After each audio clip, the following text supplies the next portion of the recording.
Sœurs et frères dans le Christ, paix, joie, grâce, amour à chacun, chacune de vous, de la part de Dieu notre Père et au nom de notre Seigneur Jésus-Christ, le ressuscité en ce lundi de l'octave de Pâques, lundi de Pâques. Nous avons devant nous, pendant 8 jours jusqu'à dimanche prochain, nous continuerons à lire, à célébrer la Pâques comme si ce fut encore un jour, comme pendant un seul jour. Donc nous continuerons pour cela à lire les récits de la résurrection pendant 8 jours. On appelle tout ça l'octave. C'est le jour sans fin, comme on a l'octave de Noël, on a l'octave de Pâques. Célébrer la fête pendant 8 jours qui font comme un jour. Comme un jour.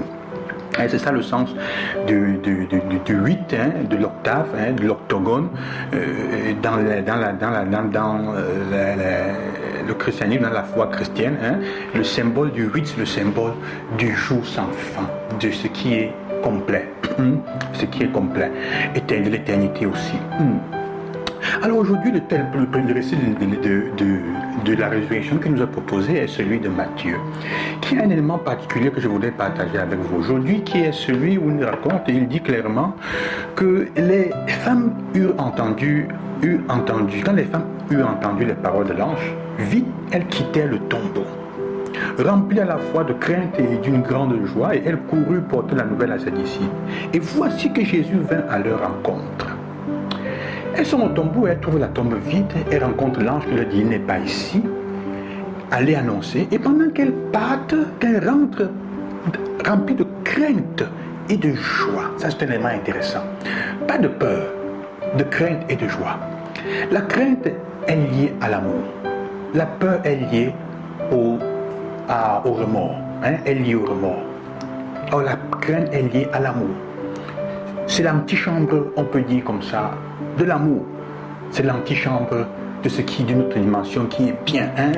Ce n'est pas quelque chose de comment dire, c'est différent de la peur, c'est différent de la peur. La grande différence entre la peur et la crainte, c'est l'effet que cela produit. La peur paralyse, alors que la crainte est l'antichambre aussi de la sagesse. C'est ce que l'Écriture nous raconte. C'est ce que l'Écriture nous raconte. La crainte de Dieu, comme dit le livre, est le début de la sagesse. La crainte de Dieu est le début de la sagesse. Nous dit le livre de l'Ecclésiaste, je crois. La crainte est le début de la sagesse. Donc, c'est un acte de l'amour. C'est lié à la question de l'amour. Donc, le crainte et la joie, elles doivent courir à compter. C'est la chose la plus importante. Quand on a rencontré Jésus, quand on a la bonne nouvelle qu'il est ressuscité, on ne peut que vivre dans la crainte du Seigneur et dans la joie de l'avoir avec nous. Du fait qu'il nous ait montré, fait comprendre que la mort n'est pas l'ultime, la dernière parole. L'autre chose qui suit cette dimension de la crainte est le fait que pendant qu'elles sont en train d'aller vers les frères annoncés, elles rencontrent Jésus en route. L'évangile nous fait comprendre qu'on ne rencontre Jésus qu'en allant vers les frères. Le ressuscité se rencontre, on fait l'expérience du ressuscité en allant à la rencontre des frères.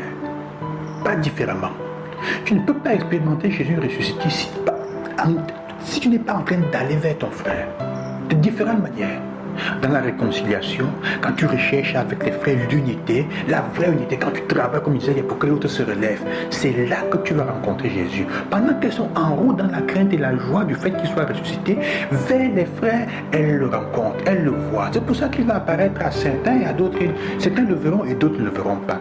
Étant même ensemble, certains le verront, d'autres ne le verront pas. On peut dans le même endroit, dans la même communauté, on prie ensemble, mais on ne rencontre pas Jésus. Parce que ta prière ne te renvoie pas vers le frère. Alors que la prière de ton voisin le renvoie vers le frère. Il est capable de voir Jésus ressuscité pendant qu'il prie avec toi dans l'Eucharistie.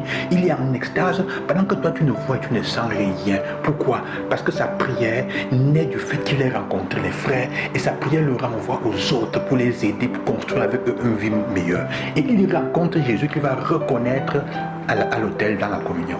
Toi, tu ne le rencontres jamais. Tu ne vas jamais vers les frères. Tu es toujours la personne qui n'est jamais capable de pardonner, qui n'accepte pas de compromis, qui n'accepte jamais de chercher à entrer en relation avec l'autre, de créer une société d'amour, de te donner, de travailler pour que les autres soient bien. Tu vas rencontrer Jésus ressuscité. Où? Quand? Tu seras un pratiquant. Comme je pensais ce matin, tu seras de ceux-là qui professent avec leur bouche, mais qui n'ont pas la foi. Elles professent quelque chose, mais elles n'y croient pas. Elle n'y croit pas. Alors, Si tu veux rencontrer Jésus, tu dois aller avec tes frères.